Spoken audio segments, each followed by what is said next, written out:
Vanessa Gagliardi es legisladora porteña. En el día de ayer, creo que fue, o antes de ayer, presentó en la legislatura dos proyectos de ley. Uno sería para que los funcionarios, inclusive legisladores, no ganen más que lo que gana un director o directora de escuela con 10 años de antigüedad y que se atiendan en hospitales y escuelas públicas. Vanessa está en línea. ¿Qué tal, Vanessa? ¿Cómo te va? ¿Qué tal? Muy buenas tardes, Roberto. Buenas tardes y muchas gracias por atendernos, ¿eh? No, gracias a ustedes por la comunicación. Bueno, este proyecto ya se presentó varias veces. Yo me acuerdo que de Vilma Ripoll, que alguna vez lo charlamos acá, hace muchos años atrás. Y bueno, son proyectos que se vienen presentando. ¿Cómo reaccionaron ahora los funcionarios? En general han reaccionado diciendo que no, que eso no va, pero ¿cómo reaccionaron ahora? O por lo menos tus compañeros de bancas. Mira, la verdad es que todavía no reaccionaron porque esta legislatura está paralizada desde hace meses, producto de las elecciones, lo cual para nosotros es absolutamente denunciable y nefasto. De hecho, en la última sesión, que fue hace más de un mes, había millones de cosas para votar porque no sesionan. Y es parte justamente de estos proyectos que, como vos bien decías, desde el 2001 venimos presentando y que en los diferentes momentos, quienes fueron oficialismo, quienes fueron oposición, se han negado a tratar, porque justamente van en contra de los privilegios. ¿Qué tiene que ver con esto? O sea, los legisladores, por ejemplo, si hablamos de lo que cobran, cobran 1.200.000 pesos. Sí. A diferencia de lo que cobra una directora de escuela de 10 años de antigüedad, que ronda los 400.000. Entonces, nadie controla si venimos o no venimos a trabajar, ni siquiera sesionan. Y después, cuando sesionan, legislan sobre la vida de millones de personas, que somos los trabajadores y las trabajadoras. Yo soy docente de una escuela secundaria pública, y viven con los privilegios de unos pocos. Uh-huh. Vos fijate, nosotros, por ejemplo, hacíamos la comparación a junio de este mismo año con los datos que otorga el gobierno de la Ciudad de Buenos Aires. Digo, son datos públicos. Sí. Y en ese momento, un salario promedio en Capital Federal era, en junio, 196.000 pesos. Uh-huh. Pero el jefe de gobierno, por ejemplo, cobraba, en bruto, 1.935.000 pesos. Y se daba, jactándose, daba declaraciones diciendo que de expensas pagaba 150.000 pesos. Bueno, no puede seguir así. Uh-huh. No puede seguir así. Justamente, que hay una casta política privilegiada que legisla sobre lo público y después no quiere usarlo, que no tiene ningún problema en aumentarse el salario, pero después a la hora de votar los presupuestos educativos de salud pública, votan presupuestos a la baja. Se tiene que terminar. Y en ese sentido es que nosotros ayer presentamos estos dos proyectos que venimos presentando desde siempre, pero que nadie nunca ha querido votar. Uh-huh. Bueno, yo te preguntaba porque, digo, en general lo que pasa es que estos proyectos no funcionan. Ahora, vos recién decías el tema es un tema que en realidad no se instala, ¿no? No se, más allá que por ahí el que más habla de esto es Milei, pero parecería que a muchos sectores este tema no les preocupa, inclusive a muchos sectores de la izquierda, que dicen que no, que el problema de la política es poca plata y que hay que ir por otro lado, el problema es el FMI, no lo que se gasta en política. Pero a su vez también hay algunos que encima de que ganan estos salarios también participan de hechos de corrupción. Bueno, sabemos que hay cantidad de hechos de corrupción por todo el país. ¿Por qué no lo acompaña o por qué la izquierda no pudo capitalizar esto que vos estás diciendo ahora y lo ha capitalizado la ultraderecha?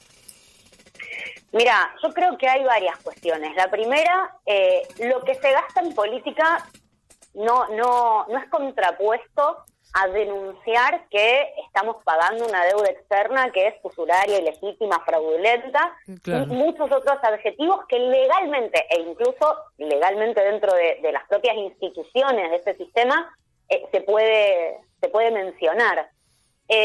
Pero lo que sí nos parece importante en relación a esto es que estos dos proyectos lo que quieren hacer, más que bajar el gasto en lo político, que igual hay que hacerlo, porque, por ejemplo, que haya paso, elecciones, eso también genera un montón de gasto y habría que discutirlo, tiene que ver con instalar justamente el problema de que hay una casta. Hoy en día, como vos decís, los Milei hablan de la casta política, pero hablan mucho, pero no hacen absolutamente nada, porque de verdad, para pensar en que la casta se genera a partir de los privilegios, y yo te digo, yo sigo cobrando lo mismo que cobraba cuando trabajaba en la escuela pública hasta hace 4 meses que me tocó asumir la banca rotativa del Frente de Izquierda Unidad, y el resto de mi salario lo dono, porque nosotros no hacemos política para enriquecernos y porque seguimos viviendo como la mayoría de los trabajadores y las trabajadoras. Ahora, creo que el Frente de Izquierda Unidad, del cual el MST forma parte, ha perdido una oportunidad y desde el MST lo hemos venido diciendo, porque finalmente termina funcionando solo para los momentos electorales, cuando para nosotros hay un montón de derechos que se han ido perdiendo en este periodo. Nosotros tenemos compañeros y compañeras del movimiento de desocupados que les cuesta cada vez más llegar a fin de mes, comedores que han dejado de recibir comida, que daban alimento a niños y niñas, a adolescencias, y que para eso lo que hay que hacer, y sobre todo en la coyuntura que claramente se va a venir, o lo más probable es que se venga, es justamente apelar a mayor movilización, a mayor democracia, a actuar constantemente ante cada hecho político como un frente y apelar a todas aquellas personas que ven que dentro de este sistema hay derechos que son vulnerados y quieren luchar para defenderlos y para avanzar en otros derechos. Por eso, por ejemplo, en las últimas pasos fuimos a internas dentro del Frente de Izquierda Unidad, y en Capital Federal nuestra lista ha ganado la interna, y por eso Vanina Biasi como jefa de gobierno y Cele Fierro, nuestra compañera, como candidata a legisladora. Claro, vos vas de vicejefa de gobierno, ¿no? ¿De candidata? No, yo voy al Parlasur. Ah, vas al Parlasur. De vicejefa va una compañera nuestra que es Ceci Gentile, de la Red Ecosocialista. Sí. Y es cierto que en la última elección a jefe de gobierno yo fui candidata a vicejefa de gobierno. El anterior. Claro. Vos no participaste del encuentro de mujeres, ¿no? Yo esta vez no pude viajar, pero he viajado históricamente desde hace 10 años a todos los encuentros de mujeres y disidencias. ¿Sí? Que viajaste en el 21, creo que estuviste y en algún otro encuentro, por lo menos de lo que vi en las redes. Pero ¿conocés algo de lo que pasó? Como para consultarte algunas cosas que sobre esto que se ha gestado en este momento, ¿no? En el encuentro, que es esta cosa más bien de que fue una campaña electoral para Massa, ¿no? Es decir, llevaron las consignas de Massa, fue no al avance de la derecha y la pérdida de derechos. Yo te quería preguntar por eso, ¿qué derechos tiene miedo a perder el feminismo? Todo. Pero históricamente vienen siendo cuestionados. Nosotros, por ejemplo, un derecho que yo como docente defiendo es el derecho a la ESI, a la educación sexual integral en todas las escuelas y en todo el país, cosa que hoy en día igual no está garantizada. Hay, más allá de que es una ley que se votó hace 17 años, recién se reglamentó en el 2018, pero hay provincias como por ejemplo San Juan que recién empezaron a aplicarla hace 1 año y medio. Imagínate. Y la verdad es que ha sido muy progresiva. Yo soy referente ESI de mi escuela y he visto cómo a medida de los años esta transversalidad en las materias y las jornadas que tenemos han ayudado a muchísimas de nuestros estudiantes a denunciar situaciones, a registrar situaciones, a relacionarse diferente con sus compañeros, con sus compañeras. Y ese es un derecho que está puesto en riesgo hoy en día. Insisto, en algunos lugares del país ni siquiera se había implementado, por ende también era una batalla que no se implemente. El otro derecho que hemos logrado es el derecho a la posibilidad del aborto legal para aquellas personas que así lo necesitan, que hemos dicho siempre es una cuestión de salud pública, porque aborto ha habido siempre. El problema es que era ilegal y solo accedían a abortos en condiciones salubres aquellas personas que podían pagarlo, y ese es un derecho que hoy está puesto también en jaque, más con las declaraciones de Milei, pero incluso nosotras con la campaña nacional por el derecho al aborto exigíamos una efectiva implementación en todo el país, porque ahí falta poner presupuesto, por ejemplo, para que las personas se enteren cómo acceder a ese derecho, pero sobre todo justamente las campañas que son previas al aborto, que es la educación sexual integral, y que también son los centros de salud con métodos anticonceptivos, y que pueda haber programas para hablar y explicar cómo se utilizan los métodos anticonceptivos según cada momento. Y por supuesto avances que tienen que ver con leyes que hemos ido logrando para trabajar en las instituciones, la perspectiva de género, que han sido producto de la lucha y la movilización. Hemos logrado como disidencias, y te digo esto, la ley de cupo laboral travesti trans, a la que le falta mucho, habría que ampliar el cupo, pero todas esas son cosas que están puestas todo el tiempo en jaque, y que en este contexto muchísimo más. Ahora, no es transversal todo esto, te digo por qué, porque la ley de aborto, la primera ley que se votó y que fue rechazada en el Senado porque no se quisieron hacer los cambios que después se hicieron, fue mandada por el gobierno de Macri. Absolutamente. No, digo porque se olvidan un poco de esto. Y es más, si la campaña por el derecho al aborto hubiera actuado con el gobierno de Alberto Fernández como actuó con el gobierno de Macri, no hubiera salido en senadores, porque tuvieron que bajar aquello que le exigían a la campaña y que dijo: no, eso no lo negociamos, que era que las instituciones eclesiásticas que tienen sanatorios puedan negarse a hacer abortos, cosa que eso se puso en la ley. No sé si se hizo porque había muchos que no querían que saliera con un gobierno de derecha, por decirlo de alguna forma, porque creo que al lado de Milei sería centro derecha, o cuáles fueron los motivos, pero salió ahí después de una lucha de ustedes.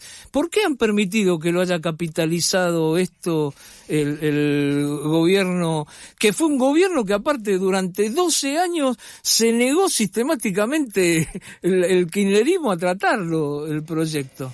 ¿Por qué eso? Es decir, ahora la izquierda se encolumna con el gobierno de Massa, dejando de lado que esto salió, les guste o no les guste, se empezó a discutir con el gobierno de Macri. Mirá, nosotros no dejamos que nadie capitalice nuestra lucha, eso en primer lugar, porque hemos sido las miles de personas que estábamos en la calle las que logramos efectivamente que se votara.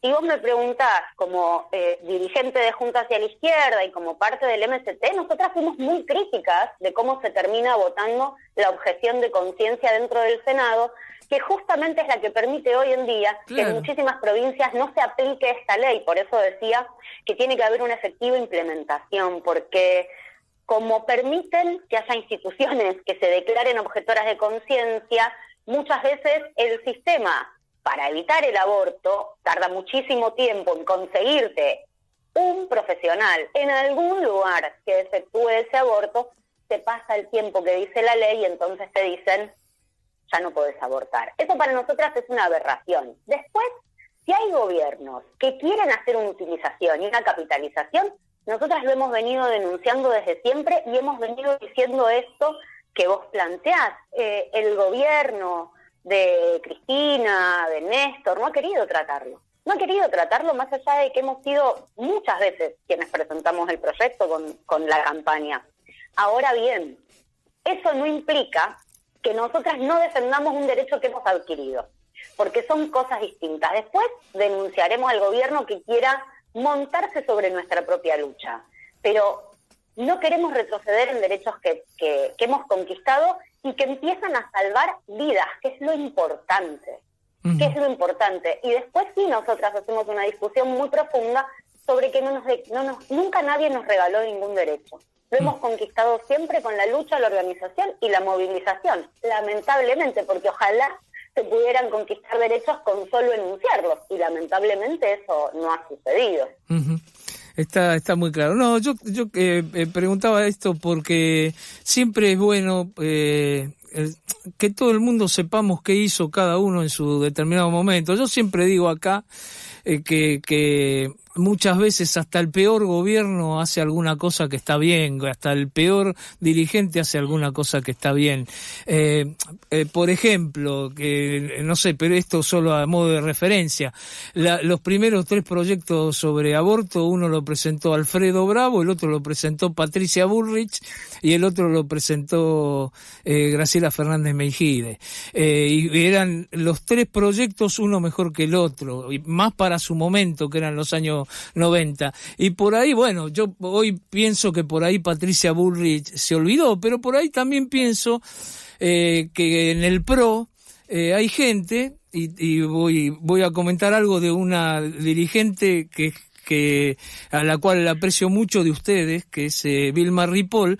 Yo llego al día que se votan diputados y Vilma lo primero que me dice, que nos abrazamos, porque a mí me parecía que era una ley revolucionaria. Hablo de la que se votó durante el macrismo.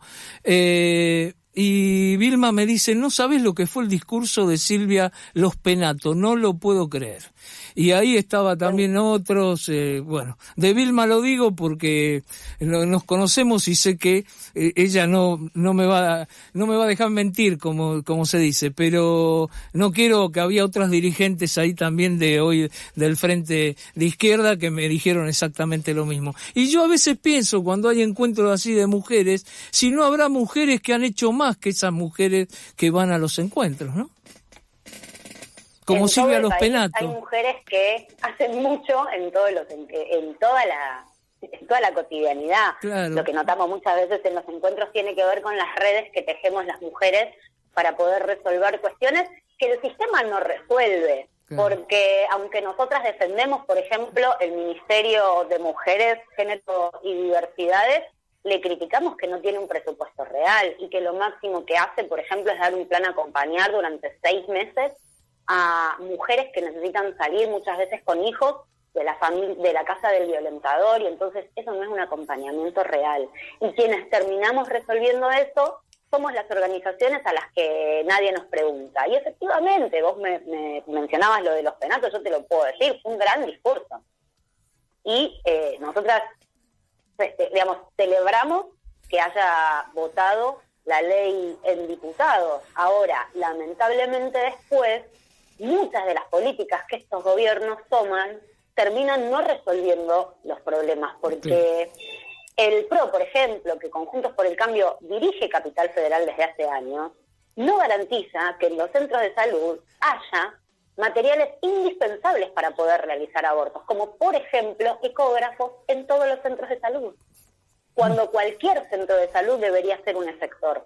No garantiza que haya capacitación en servicio para los profesionales que hoy en día tienen que realizar un aborto y que no tienen problemas, pero que no están capacitados desde el punto de vista no médico, sino todo otro tipo de contención que necesitan las personas que realizan un aborto. Entonces, muchas veces escuchamos grandes discursos en relación a un tema, pero no podemos dejar de mencionar que en relación a muchos otros hacen agua. Está clarísimo. Vanessa, te propongo que cierres como quieras esta nota, y te agradezco mucho que pudimos intercambiar algunas ideas que creo que pueden servir por lo menos para que se instalen determinados debates y polémicas. Así que cerrá como quieras. Muchísimas gracias en primer lugar, Roberto, por el espacio y por la nota.